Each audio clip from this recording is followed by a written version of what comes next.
melanjutkan pembahasan fikih kita yang berkaitan dengan perkara-perkara yang membatalkan sholat. Salah satu di antaranya adalah berbicara dengan sengaja. Seseorang yang berbicara di dalam sholat, maka sholatnya batal. Harus diulang sedari awal, tidak boleh diteruskan. Kalau diteruskan, sholatnya tidak diterima oleh Allah Subhanahu wa Ta'ala. Kecuali pembicaraan yang ada kepentingannya dengan kemaslahatan ibadah sholat. Kalau pembicaraan yang seperti itu tidak membatalkan sholat, sholat bisa terus dilanjutkan. Insya Allah mudah-mudahan diterima oleh Allah Subhanahu wa Ta'ala. Dalilnya sudah kita sampaikan di pertemuan 2 pekan yang lalu. Dulu pernah ada terjadi satu peristiwa yang mana Rasulullah SAW sholat, lalu kemudian beliau SAW mengucapkan salam padahal baru 2 rakaat. Salatnya salat 4 rakaat. Dalam riwayat salat zuhur dan riwayat salat asar. Setelah 2 rakaat Rasulullah salat, beliau tasyahud akhir kemudian salam. Para sahabat yang sholat di belakang Rasulullah jadi makmum tentunya ngikutin salam, karena imamnya sudah mengucapkan salam. Selesai Rasulullah salam, makmum di belakang pada tertegun. Ya, ini kok udah 2 salam, udah 2 kali rakaat, 2 rakaat baru dilaksanakan kok sudah salam. Sementara tidak ada seorang sahabat pun yang berani bertanya kepada Rasulullah SAW karena sungkan. Namun ada seorang sahabat yang namanya Zulyadaini. Ya, dia agak berani bertanya kepada Rasulullah, "Ya Rasulullah, apakah engkau sholat pada hari ini? Engkau sedang mengqashar sholat atau engkau sedang lupa?" Karena kan dibolehkan seseorang itu sholat 4 rakaat menjadi 2, namanya sholat qashar. Ya, khawatir Rasulullah memang lagi sholat qashar. Makanya Zulyadain tanya, "Ya Rasulullah, engkau lagi qashar sholat?" Terima kasih. Atau jangan-jangan engkau lupa ya Rasulullah? Karena seharusnya salamnya nanti setelah 4 rakaat, ini baru 2 rakaat sudah salam. Mendengar pertanyaan Zulyadain ini, Rasulullah SAW memandang ke kanan dan ke kiri, melihat ekspresi para sahabat yang lainnya. Ini kira-kira benar nggak yang disampaikan Zulyadain? Jangan-jangan bukan aku yang lupa, Rasulullah. Jangan-jangan dia yang lupa. Ya, maka sahabat yang jadi makmum berkata kepada Rasulullah, "Benar ya Rasulullah, engkau sholat barusan sholatnya cuma 2 rakaat." Apa yang dilakukan kemudian oleh Rasulullah? Seketika itu Rasulullah SAW menyambung sholat 2 rakaat lagi. Ya, karena sholatnya kurang 2 rakaat. Makmum di belakang tentunya ngikutin sholatnya Rasulullah SAW. Selesai sholat, Rasulullah SAW melaksanakan sujud sahwi. Sebagaimana yang kita ketahui, sujud yang sangat dianjurkan pada saat seseorang itu sedang lupa jumlah rakaat. Ya, setelah sholat, Rasulullah sujud 2 kali, duduk, sujud, duduk, lalu kemudian Rasulullah SAW menyelesaikan sholat. Maka jamaah sekalian rahimahullah, dari hadis ini para ulama menyimpulkan Rasulullah SAW menganggap bahwa pembicaraan yang terjadi di tengah-tengah sholat itu tidak membatalkan sholat. Kan di tengah-tengah sholat itu setelah 2 rakaat salam terjadi dialog antara sahabat yang bernama Zuliyadaini dengan Rasulullah SAW. Ya, dia nanya, Rasulullah jawab. Rasulullah nanya lagi kepada sahabat, sahabat jawab. Ada tanya jawab. Selesai tanya jawab, Rasulullah melanjutkan sholat. Ini menunjukkan bahwa pembicaraan itu tidak membatalkan sholat. Kalau pembicaraan itu membatalkan sholat, pastinya Rasulullah tidak nyambung ke rakaat yang ketiga. Ya, karena sholatnya sudah batal. Rasulullah tidak nyambung rakaat ketiga, pasti akan diulang mengerjakan sholatnya dari rakaat yang pertama. Karena rakaat pertama dan kedua sudah batal.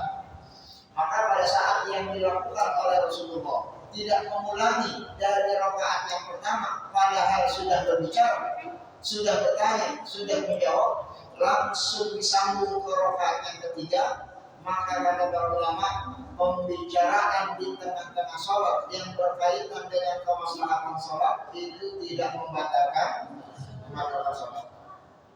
Ya, jamaah sekalian terhormat, oleh karena itu ini sebenarnya informasi yang berharga bagi kita semua. Kalau nanti terjadi, ya, pernah nggak terjadi di Bapak Ibu? Pernah nggak terjadi di masjid kita imamnya lupa jumlah rakaatnya? Pernah ya? Pernah ya? Sholat apa bisa? Sholat isya. Ya, sholat isya kenapa? Ya, jadi kalau imamnya misalnya lupa sholat isya, rakaat berapa dia salah? Rakaat kedua berdiri. Ya, kemudian intinya misalnya kurang lebih. Oh, jumlahnya pas. Ya, pernah terjadi di satu masjid. Kalau di masjid kita tidak terjadi, ya pada saat imamnya lupa jumlah rakaat. Ya, jadi imamnya saat itu sholatnya sholat zuhur, baru rakaat ketiga. Imamnya tasyahud akhir kemudian salam.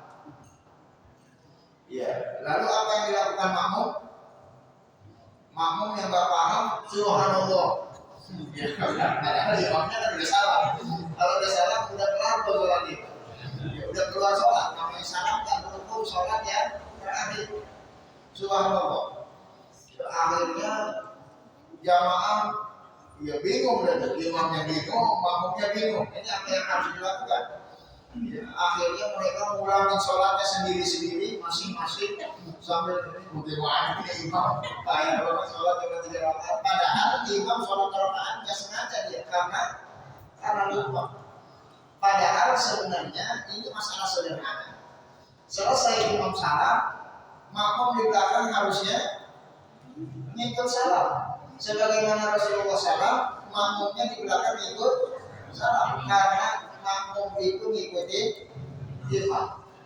Urusan rakaatnya pas apa enggak, nanti habis sholat bisa tanya.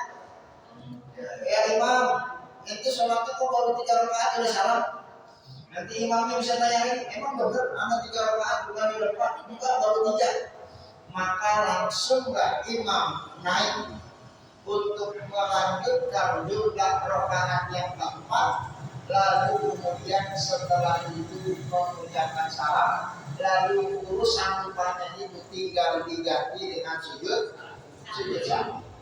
Ya, jadi sesimpel itu peristiwa amaliyah ibadah yang dilakukan pada saat seseorang itu lupa di dalam pelaksanaan jumlah rakaat yang pernah terjadi di masa Rasulullah Sallallahu Alaihi Wasallam. Jadi sederhana, intinya seperti itu.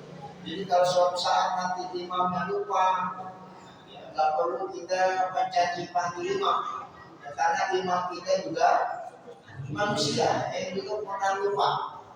Ya, nanti kalau imam mengantuk mau menjadi imam, mereka juga tidak siapa yang jadi imam kan begitu.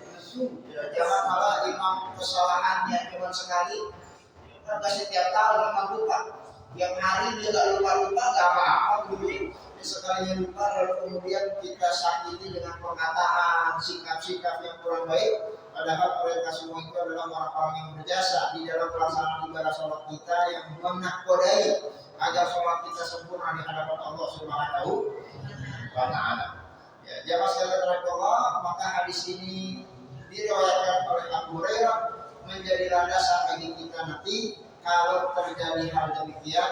Ini adalah sesuatu yang bukan masalah besar, bisa diselesaikan dengan terus melanjutkan jumlah rakaat yang belum selesai. Nanti limpahnya itu bisa diakhirkan untuk melaksanakan sujud sahwi. Baik, jamaah sekalian rahimahullah, terkait sujud sahwi nanti akan kita bahas secara khusus. Itu kan caranya bisa kita lakukan dengan dua model. Model pertama itu sujud sahwi itu kita lakukan di dalam sholat. Kalau Bapak ingin melakukan di dalam sholat, Ibu ingin melakukan di dalam sholat, itu dilakukan sebelum salam. Setelah tasyahud selesai, tasyahudnya selesai, yang mau baca doa silakan baca doa. Sebelum salam silakan sujud 2 kali. Allahu Akbar, bangun lagi dulu, Allahu Akbar, sujud lagi, Allahu Akbar, bangun lagi, Allahu Akbar, baru kemudian setelah itu mengucapkan salam. Sholatnya selesai. Boleh juga dilakukan di luar sholat. Ini pilihan yang kedua. Kalau ibu pengen melakukannya di luar sholat, baca tasyahud akhir, habis itu salam. Assalamualaikum, assalamualaikum.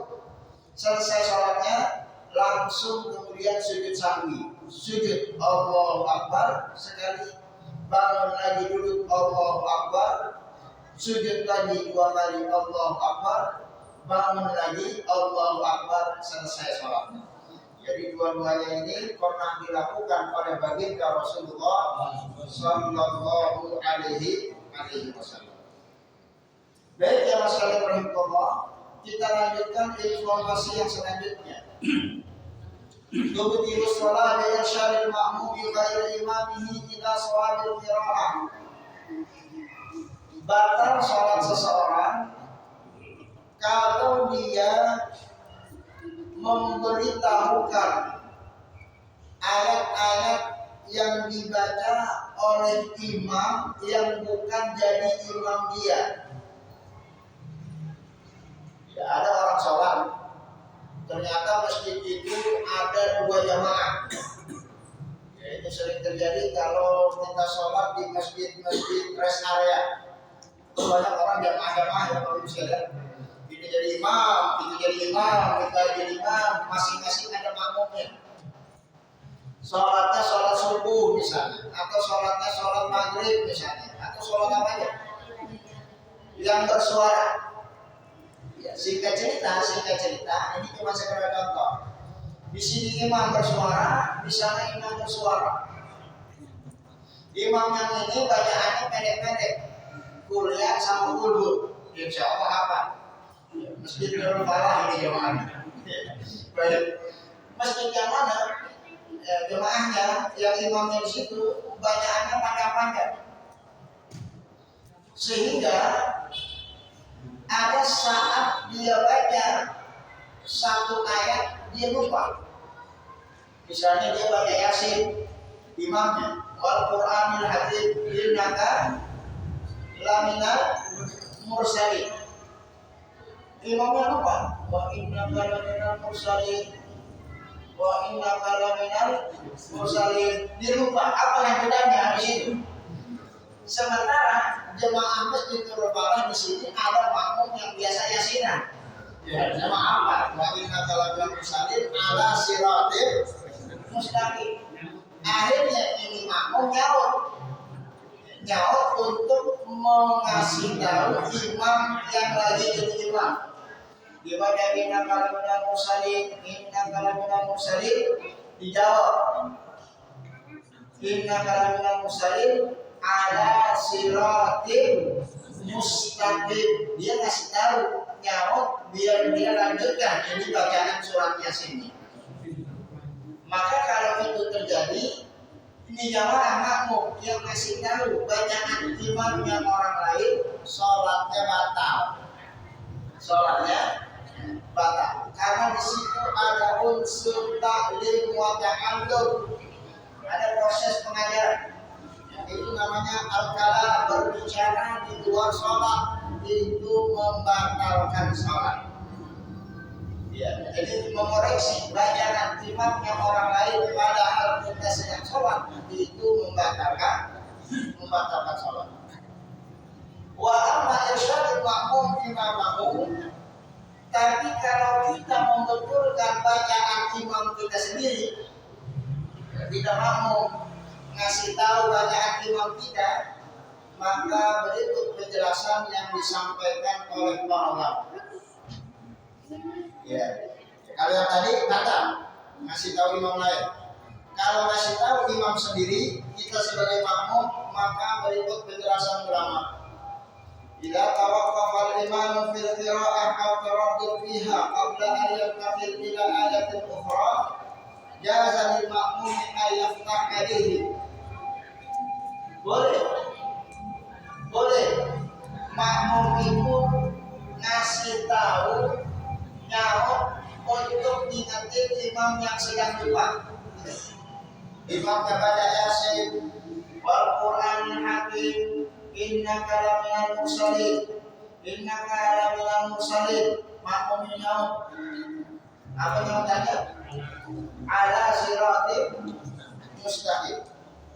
Akan tetapi nyautnya makmum ini dalam rangka meniatkan untuk ngingetin imam, bukan dalam rangka dia membaca Al-Quran di belakang imam. Karena tidak boleh makmum di belakang baca Quran sementara imamnya baca Quran. Ya kan makmum itu tugasnya dengerin imam. Kecuali kalau makmum itu baca suratul Fatihah, dikecualikan karena bacaan suratul Fatihah merupakan rukun dari rukun sholat. Kalau baca Yasin itu sunnah, maka makmum semuanya harus dengerin apa yang sedang dibaca oleh imam. Tidak boleh imam baca Yasin, makmum baca Yasin, tidak boleh. Ya. Tugas makmum, imam baca Yasin, makmum dengerin bacaannya. Makanya pada saat makmum membaca ayat yang imam lupa, itu niatnya bukan niat baca Quran, tapi niat ayat alaihi untuk mengingatkan imam agar imam itu bisa melanjutkan ayat yang selanjutnya. Wa yanfil faqru ala imamihi duna qira'ah ala sahih. Jadi yang kita baca sebagai makmum itu niatnya untuk mengingatkan imam, bukan niat untuk membaca Quran.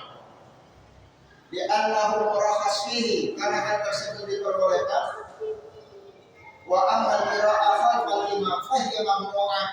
Adapun membaca Quran di belakang imam selain surah Al-Fatihah itu adalah sesuatu yang dilarang oleh Rasulullah Sallallahu Alaihi Wasallam. Kalau kan imam intaqala ila ayatin ukhra yufsidu salat al-fatih. Kalau imam sudah pindah ayat, imamnya udah pindah ayat. Jadi imam itu boleh dia punya pilihan saat lupa. Kalau emang udah gak punya jalan lagi, emang udah lupa, namanya lupa kan gak ingat. Langsung Al-Quran inna kalau minal mursalin, namanya lupa, ngeblek. Boleh imam pindah cari ayat yang lain yang dihafal. Akhirnya imam pindah, aku biasanya pindahnya pindah gigi dulu. Ya, kalau dulu kan insya Allah lancar. Bismillahirrahmanirrahim. Qul huwallahu ahad. Ya, Bapak sekalian, ini perhatikan begini. Kalau imam sudah lupa innaka laminal mursalin, lalu udah pindah qul huwallahu ahad, makmum di belakang nggak boleh ngasih tahu lanjutin bacaan imam surat Yasin yang tadi udah lewat. Inna kalau dalam salib ala siratim mustaqim, padahal imamnya sudah baca qul huwallahu ahad. Kalau makmum ngasih tahu padahal imamnya udah pindah gigi, tufsidu sholat al-fatih, maka batal itu sholat yang ngasih tahu. Sebab tugasnya makmum itu dengerin imam. Terserah imam mau lanjutin ya, mau ganti surat ya, ya ini terserah imam. Karena imam ini dijadikan imam untuk diikuti. Wa tufsidu salat al-imami walau akhadha bi qawlihi, dan sebaliknya kalau imam justru malah ngambil melanjutkan balik lagi baca surat Yasin padahal dia udah pindah gigi, ya imam kan udah boleh karena makmumnya tadi kasih tahu wa inna kana minal musallin ala siratal mustaqim, akhirnya tanzilal azizir rahim, padahal barusan dari baca boleh, maka imam sholatnya batal.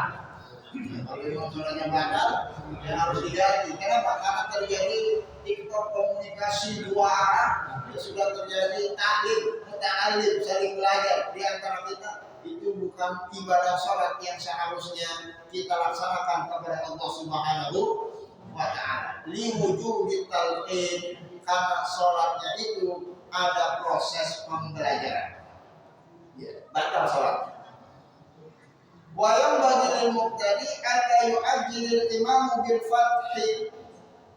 Makanya jamaah sekalian rahimakumullah, sebaiknya makmum yang ada di belakang itu jangan terburu-buru ngasih tahu bacaan imam yang lupa. Ini makruh hukumnya. Ya, yukra lahul mubadarah bil fathi. Kalau imam lagi baca, biarin dengerin aja. Imam lagi baca Yasin wal Qur'anil Hakim, innaka laminal mursalin, innaka laminal mursalin. Jangan langsung isi tahu.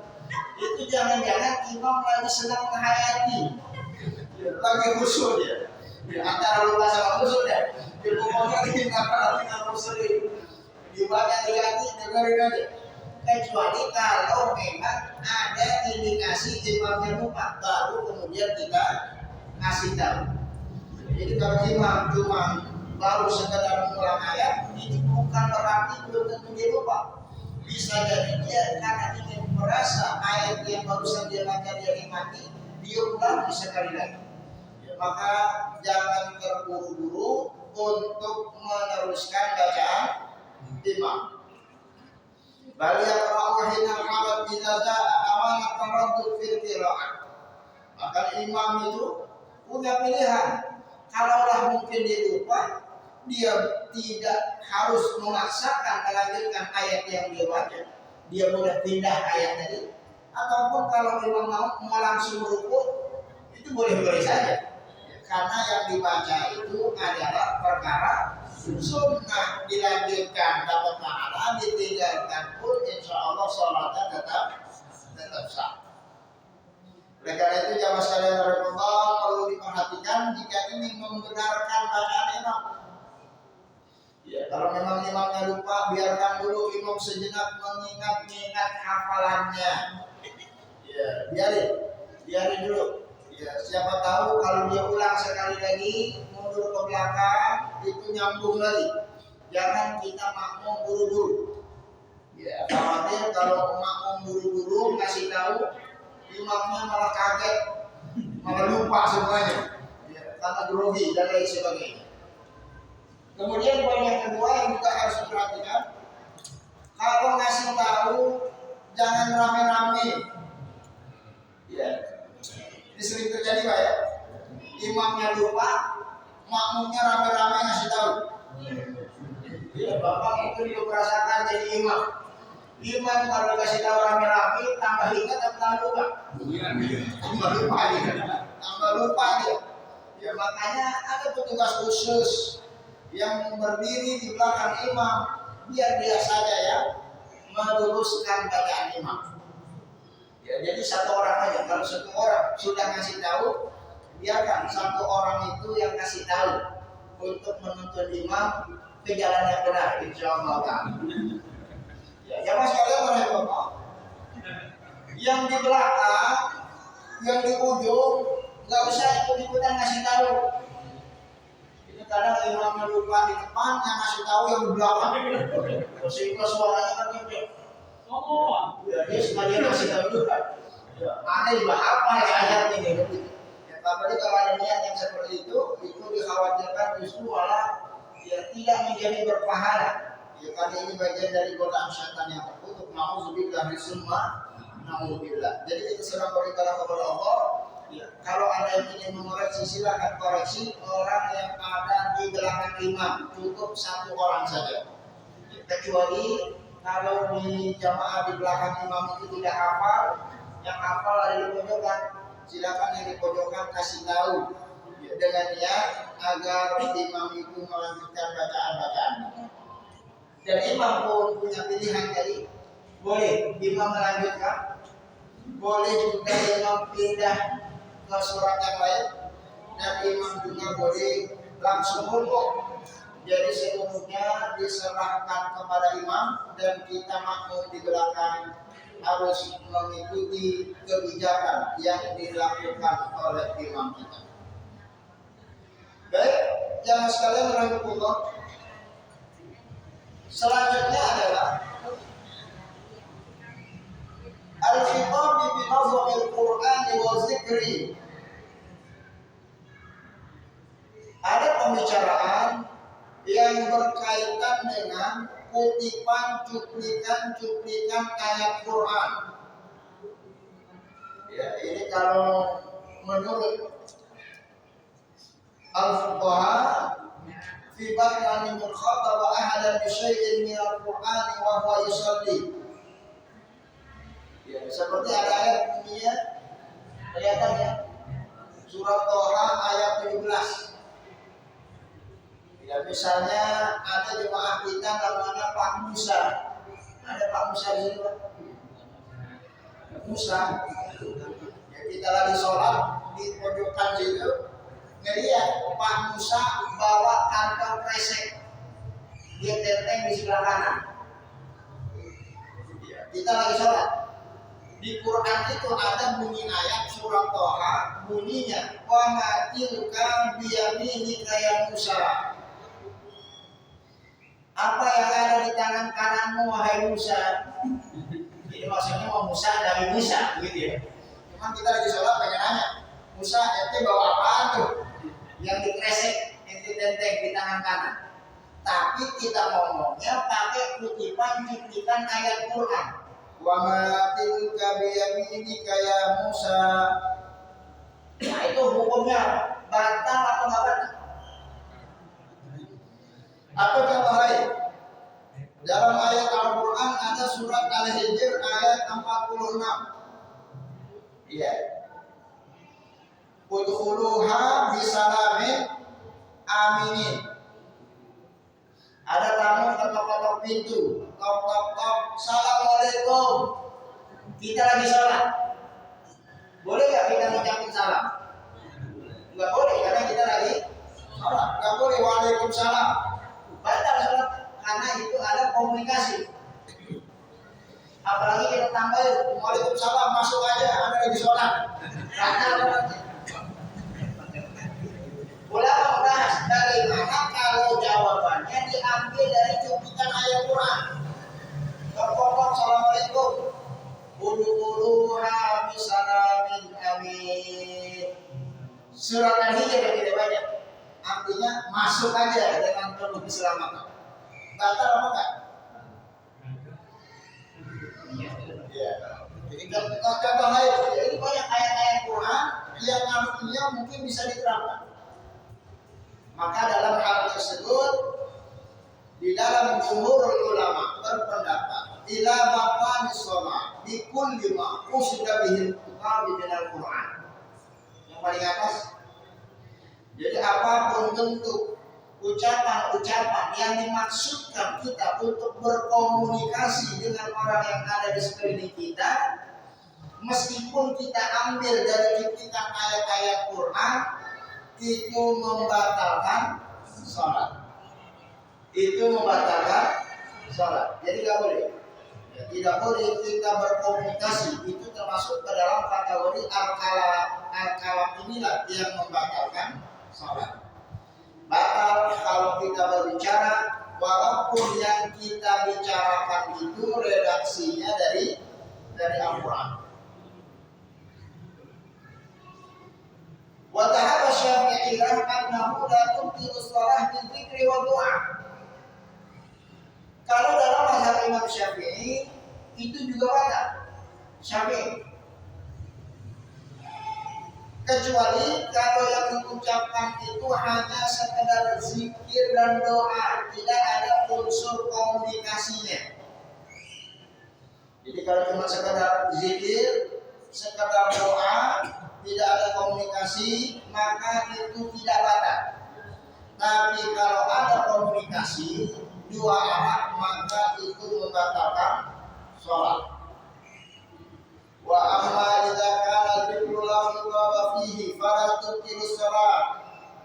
Kama law atisha faqala alhamdulillah. Bagaimana contohnya? Ini disebutkan di dalam kitab seperti seseorang yang sedang sholat lagi sholat, bangkis dia, bersih. Di mana bersihnya Pak? Asyik. Ya. Saat orang bersih boleh mengucapkan alhamdulillah. Ya, jadi kalau Bapak Ibu sholat bersih, boleh setelah bersih mengucapkan alhamdulillah. Karena ucapan ini adalah doa, ucapan ini adalah zikir, itu diperbolehkan. Beda halnya secara fikih, kalau ada orang bersih mengucapkan alhamdulillah, dianjurkan mengucapkan yarhamkumullah bagi orang yang mendengar. Kan gitu baik. Ya, saya bersih, alhamdulillah. Bapak Ibu yang dengar, sunnah hukumnya mengucapkan yarhamkumullah. Seorang yang sholat boleh dia bersih, dia mengucapkan alhamdulillah, nggak batal sholatnya. Karena yang diucapkan itu zikir, yang dia ucapkan itu doa. Tapi kalau yang dia ucapkan lagi sholat ada orang bersih, asyik, dia mengucapkan alhamdulillah, kita ikut-ikut dan mengucapkan yarhamkumullah. Ya ini kan ada TikTok doa dari yang kita ucapkan karena dia mendengar ucapan alhamdulillah, maka ini membatalkan sholat. Ya, menurut mazhab Imam Syafi'i. Ya, jadi tidak boleh saling mendoakan. Kita masuk tadi saat ada yang ketok pintu, tok assalamualaikum, tidak boleh kita menjawab salamnya dengan waalaikumsalam karena kita sedang melaksanakan ibadah sholat. Karena ada TikTok komunikasi dua arah antara kita dengan dia. Wa idza sami'a ma yaqumuhu faqala inna lillahi wa inna ilaihi raji'un. Sebagaimana saat kita sholat lalu kita teringat misalnya barusan ada keluarga kita yang wafat meninggal dunia, lalu kita mengucapkan inna lillahi wa inna ilaihi raji'un. Ucapan kita inna lillahi wa inna ilaihi raji'un di dalam sholat itu tidak membatalkan sholat. Aura'a ma yujibuhu faqala subhanallah. Atau saat kita sholat kita menyaksikan fenomena alam yang sangat luar biasa sehingga kita mengucapkan ucapan subhanallah, maha suci Allah, maka ucapan zikir kita itu tidak membatalkan sholat. Wa ta'abal malikiyah ila jawazil hamdul aqsu istidah min musibatin ukhbira rafahu ila ayyatul tarkuhu inna lillahi wa inna ilaihi raji'un kama sarahu bi jawab tasbih wa tahlil wal hawqarah bi qasdi tafhim fi ayyi mahallin min asara li anna salatul laha mahallu dzalika. Sebagaimana juga zikir-zikir yang diucapkan dari zikir-zikir yang diajarkan oleh baginda Rasulullah itu semua tidak membatalkan ibadah sholat kita insyaallah ta'ala. Baik teman sekalian, saya lanjutkan informasi yang selanjutnya. Masih ada waktunya? Oh, komunikasi Diskusi saya jawab. Baik, silakan Pak Ustaz. Suara yang tidak Adil. ada terakhir kita jawab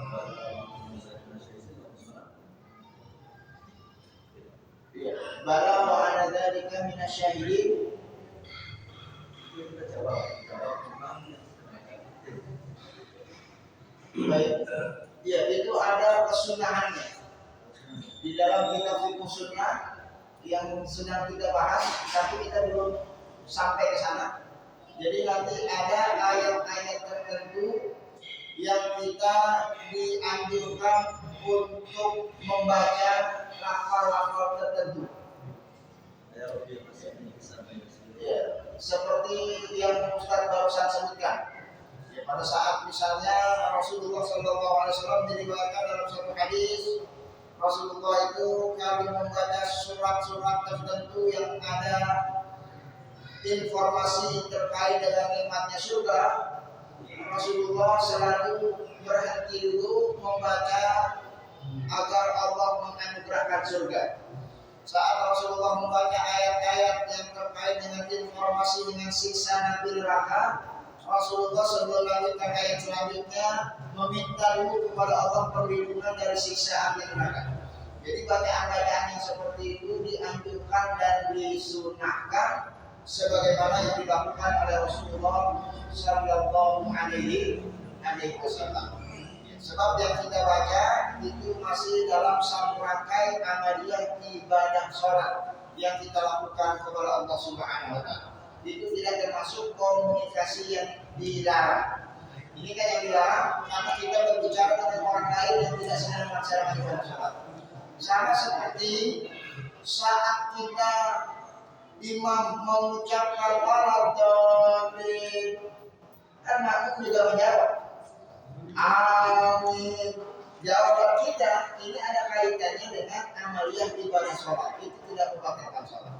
Saat imam berdoa kunut Allahumma hdina fima hadain, kita makmum kan juga menjawab amin, mengaminkan bacaan imam. Itu tidak membatalkan sholat, sebab yang dilakukan itu adalah dalam hal kedua yang berkaitan dengan ibadah sholat.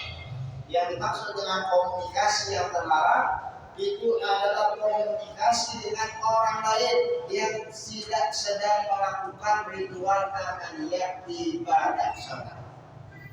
Ya, terima kasih Pak Ustaz. Kalau surat Al-Baqarah yang terakhir Ustaz kan kita bisa ada jawab alaihissalam. Ya, alaihissalam itu seperti yang barusan beliau sampaikan. Insya Allah nanti informasinya akan kita sampaikan pada bab yang berkaitan dengan hal tersebut. Insya Allah. Ada hadis riwayatnya kesunahan kita membaca lafal-lafal tertentu pada saat kita membaca ayat-ayat tertentu. Insya Allah. Hanya saja materi kita baru sampai ke menit tentang perkara-perkara yang membatalkan sholat. Ibu silakan. Kalau lagi sholat muat, masya Allah. Ibu kalau belanja yang berlebihan seperti ini semua. Terima kasih. Ini termasuk ini yang akan saya sampaikan. Poin ke-jim at-ta'awud wal tadi wa ta'fif wal buka wal nafakh wa tanahnuh. Apa hukumnya sholat muat, hukumnya sholat batuk, jadi sholat batuk, hukumnya sholat dah, hukumnya sholat bersih. Ini akan kita bahas. Akan kita bahas insya Allah. Sebenarnya kita lanjutkan, cuma waktunya sudah menunjukkan waktu sholat isya. Insya Allah nanti akan kita lanjutkan. Ya, jadi akan disampaikan informasi mengenai tentang apa yang barusan disampaikan. Hanya saja karena ini ditanyakan sebagai jawaban awal. Pada prinsipnya menguap itu tidak membatalkan sholat. Bila membatalkan sholat. Selama menguapnya sengaja. Kalau tidak sengaja, maksudnya memang itu satu tabiat yang sulit untuk dihindarkan. Tapi kalau nggak muat, pura-pura muat, ada kayak berapa? Mungkin imamnya kelamaan, dia imam tahu ngapain, wah, maksudnya imamnya biar jangan banyak-banyak. Maka sholat kita yang pura-pura muat itu masuk ke dalam kategori al-kalam, batal sholatnya. Nanti ada informasi batuk. Orang yang sholatnya batuk, batal apa nggak sholatnya? Enggak ada. Kalau batuknya memang murni dia pengen batuk. Memang kalau batuk nyinyirin mati ya. Maka batal sholat sebab batuknya itu mirip silakan. Termasuk yang saya jangan juga begini. Nanti akan kita sampaikan informasinya. Karena jangankan ucapan yang seperti itu. Kita mau batal nggak sholatnya? Iya, nanti disampaikan ini informasi. Biar kita terjemahkan. Insya Allah. Hanya saja sangat dianjurkan seseorang yang menguap itu untuk menahan uapannya. Sudah kita tahan. Kalau bisa ditahan jangan muak. Karena bukan muak itu dari setan. Kalau mungkin kita nggak sanggup, kita tutup. Sebab orang ada juga yang kita kalau lagi muak itu semua muaknya. Itu tidak sunnah. Sunnahnya ditahan. Kalau kita nggak bisa nahan, kita tutup dengan badan, dengan tangan itu. Biar nggak muak, nggak bersuara. Karena menguap itu dari setan datangnya. Itu informasinya ada di dalam kitab Nuzhatul Muttaqin ala Syar'i dari Sholihin min Kalam Sayyidil Mursalin. Apa kitabnya, Bu? Ya, itu bisa. Mudah-mudahan bermanfaat. Kalau berbahagia yang main, kita yang dulu ya. Mohon maaf kalau ada yang kurang berkenan dalam penyampaian. Insya Allah nanti akan kita lanjutkan di pertemuan yang akan datang 2 pekan setelah hari ini. Insya Allah mudah-mudahan apa yang disampaikan menjadi informasi yang bermanfaat bagi kita dari amal ibadah sholat kita dari perkara-perkara yang membatalkan agar sholat kita diterima oleh Allah Subhanahu wa Ta'ala. Amin ya rabbal alamin. Kita itu diberi hidayah. Assalamualaikum warahmatullahi wabarakatuh.